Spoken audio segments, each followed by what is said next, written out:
안녕하세요. 90일 성경 통독을 도와드리는 가볍게 듣는 성경개론 46번째 시간 고린도전서입니다. 펠로폰네소스 반도와 그리스 본토를 연결하는 지역에 위치한 고린도는 지중해의 동서를 연결하는 묘한 지형으로 그리스에서 가장 활발한 상업 중심지로 물질적인 번영을 누린 도시였습니다.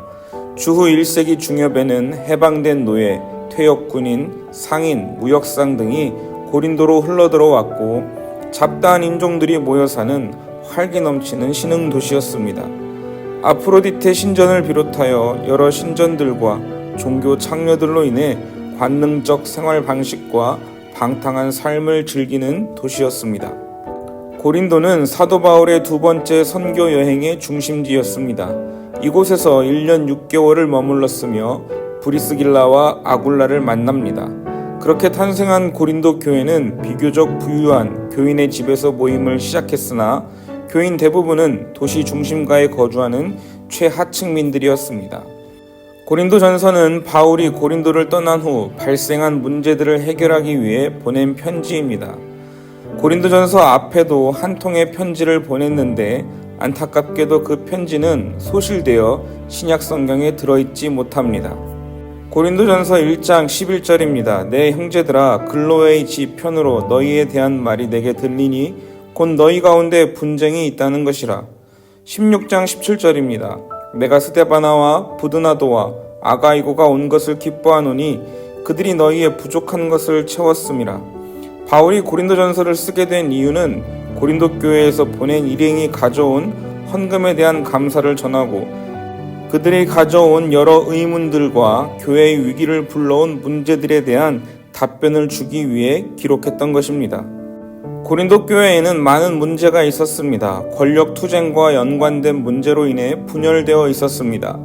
교인들 사이에 지위를 확보하기 위해 자신들이 편애하는 사도들을 중심으로 당을 지어 바울파, 베드로파, 아볼로파, 그리스도파로 나뉘어 다투고 있었습니다. 당시 고린도 사람처럼 행하다라는 말이 성적으로 부도덕하다라는 의미의 대명사였는데 이러한 세속적이고 퇴폐한 생활 방식과 성적인 문란함이 교회 안에도 침투해 있었습니다. 그렇기 때문에 고린도 전서는 어떤 서신보다 성과 결혼, 이혼, 독신 등 성윤리에 대해 자세히 다루고 있습니다.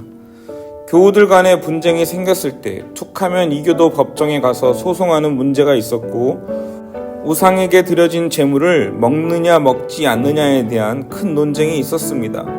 무질서와 욕심으로 얼룩진 성만찬 문제가 있었고 부활신앙을 부인하는 자들도 있었습니다. 고린도전서에서 다루는 또 하나의 큰 주제는 바로 성령의 은사에 관한 것입니다.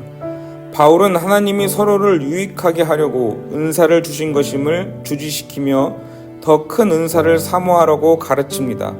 더 큰 은사란 곧 사랑으로 고린도전서 13장은 우리가 너무나 잘 아는 사랑장이라고 불립니다. 바울은 영적인 은사를 구하며 살되 그 모든 것이 덕을 세우기 위하여 그리고 사랑의 영 안에서 행해져야 한다고 가르치고 있습니다.